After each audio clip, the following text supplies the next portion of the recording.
Et bonsoir à tous et bienvenue encore une fois de plus sur cette chaîne Archives de Jeunesse. Nous sommes déjà au 11e épisode de ce podcast Jeune Ambitieux et nous clôturons par cet épisode les séries d'épisodes que nous avons eu de l'épisode 1 jusqu'à l'épisode 10.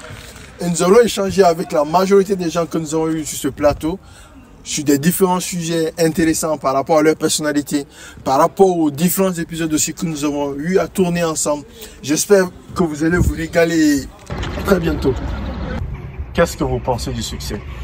Moi, je pense que le succès, c'est la réalisation de nos intentions, la réalisation de nos désirs, la réalisation de nos aspirations, de nos vœux, tout ce qu'on souhaite devenir au futur. Et pour que cela puisse être une réalité, afin que nous puissions réaliser, je dirais bien transformer ce rêve, ce désir, cette intention-là en réalité, il nous faut faire ce qu'il nous faut. Il nous faut décider de poser l'action. Je résume, le succès, c'est la décision. Qu'est-ce que c'est la décision? La décision, c'est de passer à l'action. Parce que si on se limite seulement à l'intention, au désir, au vœu, on va jamais réaliser, on va jamais vivre le succès. On va jamais avoir une vie de succès. On va jamais atteindre la dimension qui s'appelle le succès. Alors, nous devrons sortir de nos zones de confort parce que c'est ça qui bloque la majorité des gens qui souhaitent avoir une vie de succès, qui souhaitent réussir leur vie. Beaucoup ne sont pas prêts pour payer le prix. Vous savez, j'ai un leader au pays, il dit le succès, c'est de payer le prix. Ceux qui décident de payer le prix, ceux qui décident de faire ce qu'ils font, ce qui convient, pour qu'ils puissent avoir une vie de succès, pour qu'ils puissent réussir leur vie, voilà, ils décident de payer le prix. Donc le succès, c'est payer le prix, décider de faire ce qu'il faut, c'est ce qui combine avec le succès, avec ce qu'on aspire au futur. Merci. Avec plaisir. Les amis, nous sommes aussi dans cette vidéo avec notre très cher ami Lamine Vincent Collier. Et nous allons échanger sur la passion. C'est que c'est très intéressant de suivre sa passion, de suivre sa légende personnelle, comme on le dit. Donc, monsieur Lamine Vincent, c'est quoi pour vous la passion? Bon. Tout d'abord, je vais encore vous saluer. Je vous passe mes salutations. Et je vais essayer de définir la passion en essayant d'aller avec des exemples.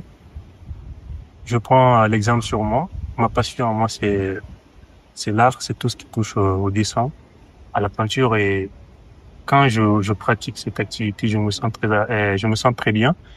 C'est un peu comme une thérapie. Donc, je dirais que la passion, c'est tout ce que l'on peut faire qui nous fait du bien, qui nous rend bien avec soi-même, avec son moi, comme on le dit. D'accord, c'est très intéressant. Maintenant, pour les gens qui nous suivent, comment trouver sa passion? Ou peut-être on a trouvé une passion et comment on arrive à développer cette passion? Comme je l'ai dit au départ, le fait de trouver vraiment sa passion, c'est pas un gros boulot pour lequel il faut se casser la tête. Il faut juste savoir. C'est vrai qu'il y a d'autres personnes qui font plein de choses et qui se sentent très bien là-dedans. Mais le fait, c'est juste de trouver le juste milieu, comme on le dit. Le juste milieu, c'est la sagesse. Et la passion, il faut juste voir ce que tu fais le plus qui te rend heureux.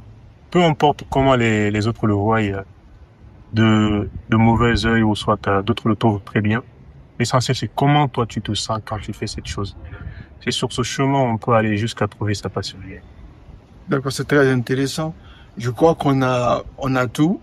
Donc, il faut aller à l'encontre de ces activités, voir dans quoi on se sent vraiment bien, qu'est-ce qui nous rend heureux, et essayer de le développer lorsqu'on le trouve. Donc, je crois que c'est tout. Merci beaucoup et bonne journée à toi. Je vous en prie. Le bonjour les amis, on est cette fois-ci avec monsieur Kader.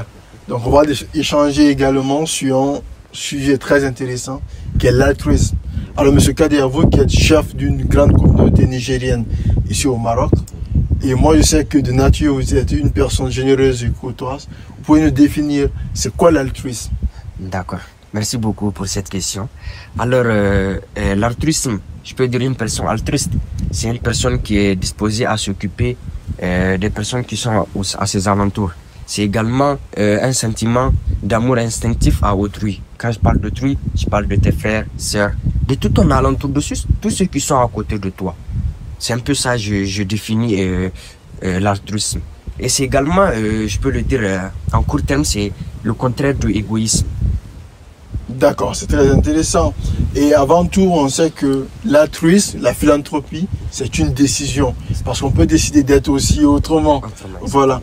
Maintenant, pourquoi vous êtes altruiste et quels sont les avantages liés à cela? D'accord. Moi, j'ai décidé d'être altruiste parce que non seulement j'aime servir, j'aime dégager des zones positives pour ceux qui sont à côté de moi. Et j'aime également inspirer ceux qui sont à côté de moi. C'est en ce sens que voilà, je trouve que servir sa communauté, servir ceux qui sont à côté de toi, ce n'est pas seulement les servir, mais te servir toi-même. Et également, à quoi bon vivre de vivre sans servir? Donc moi, je dis, il faut vivre pour servir. Et les avantages d'être altruiste, c'est que tu arrives à te créer ces liens-là avec des personnes qui sont autour de toi. Et ces liens-là peuvent te servir plus tard. Non pas maintenant, ça peut te servir parce que tu peux aider quelqu'un ou que tu sais pas ce qu'il peut être plus tard. Et cette personne-là peut te rendre ce que tu as fait. Mais le conseil que je donne, c'est de servir sans attendre quelque chose en retour. D'accord. Donc, en gros, il faut servir sans attendre quelque chose en retour. Exactement. Surtout qu'on gagne du plaisir aussi en servant les autres. On ne sait jamais aussi de quoi est fait demain. Oui. Tu aideras quelqu'un aujourd'hui qui pourra te le rendre demain. Oui. Bien entendu, on ne le fait pas pour ça, mais c'est l'un des avantages aussi. D'accord. Oui. On a tout. Merci beaucoup et bonne journée à vous également. Merci à vous également. Alors, chers amis, nous sommes dans cette partie de vidéo avec notre très cher Salimata Sidibé. Nous allons échanger sur un thème très crucial qui est l'importance de rester positif. En fait, il est très essentiel de savoir garder la tête haute, repartir de zéro ou peut-être continuer sur ce que nous avons entamé parce que on traverse énormément de difficultés où on est tenté d'abandonner. Alors, Salimata Sidibé, c'est quoi pour toi rester positif? Pour moi, rester positif, c'est tout d'abord avoir le contrôle sur ses pensées. C'est de pouvoir dégager les pensées négatives, les remplacer par des pensées plus constructives. C'est d'avoir la faculté d'espérer qu'il y aura de l'évolution. D'accord. Et nous sommes au milieu incidental. D'ailleurs, même dans la vie où, en tant que jeune, on est confronté à énormément de difficultés. Et parfois, c'est très compliqué de tenir. On est tenté d'abandonner à chaque fois. Mais quel conseil vous donnez à l'endroit de ces jeunes qui me regardent pour rester positifs afin d'avancer mieux dans la vie? Je pourrais dire que il est tout d'abord nécessaire de comprendre que les choses ne sont pas parfaites. Les choses ne peuvent être parfaites. Qu'il y aura certes des difficultés, mais de les affronter avec espoir, de se dire que voilà, ces difficultés, elles sont passagères et de pouvoir se poser la question dans chaque situation, qu'est-ce que j'ai pu tirer de cette situation ou qu'est-ce que je peux tirer de cette situation, de percevoir les problèmes pas comme des obstacles, pas comme des freins, mais plutôt comme des opportunités de devenir meilleur, des opportunités de s'améliorer. D'accord. Donc, en gros, ces difficultés, on doit les saisir comme des opportunités de grandir, de nous améliorer, pour pouvoir devenir la meilleure version de nous-mêmes. Oui, c'est ça. Donc, au lieu de déprimer, plutôt prendre ces difficultés comme des moyens pour devenir une grande personne. C'est ça. Je crois qu'on a tout. Merci beaucoup et bonne journée. Je t'en prie. Bonne journée à tous. Les amis, nous sommes encore cette fois-ci avec M. Doucouré. Nous allons échanger sur un thème très intéressant aussi, qui est le pourquoi. Pourquoi avoir un grand pourquoi, je dirais, pour atteindre ses objectifs. Alors, M. Doucouré, pourquoi pour vous il est essentiel d'avoir un grand pourquoi? Bien, avant tout d'abord, j'aimerais remercier M. Emmanuel Zézé pour son invitation à cette édition. En effet, pour moi, c'est un grand plaisir, encore une fois, de revenir ici et de discuter sur ce sujet qui est d'actualité, qui est le pourquoi. Avoir un grand pourquoi. Car il est important de savoir que lorsque l'on veut réaliser de grandes choses, dans notre vie, et qu'on n'a pas un pourquoi bien structuré, et pourquoi réellement on veut le faire, il serait difficile, voire impossible d'atteindre à réaliser ce que nous nous sommes fixés.